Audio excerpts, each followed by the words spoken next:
Hi everyone, welcome to Sarkari Schemes. Today we are going to talk about Pradhan Mantri Awas Yojana Gramin, which is run by the Ministry of Rural Development, Government of India, with the audacious objective of housing for all by 2022. According to the census 2011, 1.77 million people in India are homeless, and the ministry aims to be able to resolve this problem. Let us look at who are the beneficiaries for this scheme. So this is a little tricky because this scheme does not promote people sending their own application to become beneficiaries, and there are multiple criteria.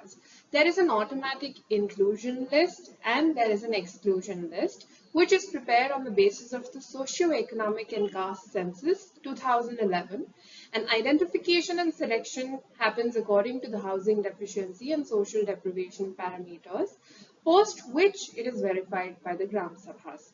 What are the automatic inclusion criteria? All houseless households, all households living in kacha or dilapidated households in rural areas, all destitute people who are living on alms and do not possess any house, manual scavengers, primitive tribal groups, and legally released bonded laborers. All of these are automatically included in the beneficiary list that is created. There are certain exclusion criteria, 13 of them, according to which even if somebody is in the SECC 2011 list, they will be excluded from this scheme.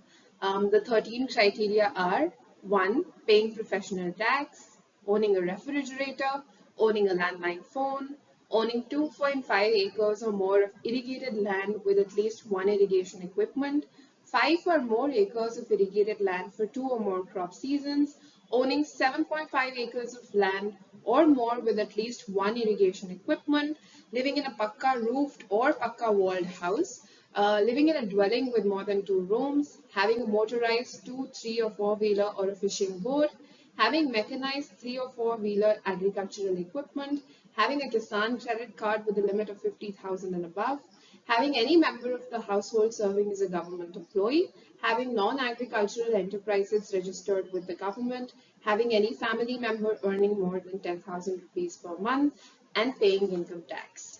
If any of these criteria is fulfilled, then the name is excluded from the beneficiary list. What is the benefit that the government provides under PM Awas Gramin? Firstly, the minimum house size unit 25 square meter. Then the government provides an assistance of 1.2 lakhs in plain areas for the construction of the house and 1.3 lakhs in hilly areas, difficult areas, IAP districts for construction of the household. Toilets, rupees 12,000 is provided for toilet through another scheme of the government, which is Swachh Bharat Mission Gramin.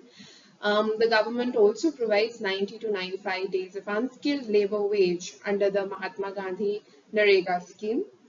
If anybody wants to avail of a loan for further construction or painting or any other assistance in the construction of the house, then they are eligible for a loan up to 70,000 from financial institutions, and the government facilitates that. The idea also is to provide basic facilities like drinking water, toilet, fuel through government schemes like Nal Jal Yojana, Ujjwala scheme, etc. so that post-convergence, a full-fledged running household with all basic amenities can be provided to the people. What are the documents needed for this? One needs an Aadhaar card, bank account passbook, Manrega job card, mobile number, and caste certificate. What is the application process? So as I mentioned earlier, one does not get to apply anywhere for this scheme because what happens is that an eligible beneficiary list is prepared already by the government on the basis of the SECC 2011. So the first list is released and the priority list for SC/ST minorities for each Gram Panchayat, village Sabha, council, etc. is released on PM Awas Soft and given to all of these Gram Sabhas. Then the Gram Sabha verifies all of the facts in the list and gives it back to the government. The block development officer then releases a provisional list and publicizes the list for a minimum of 7 days.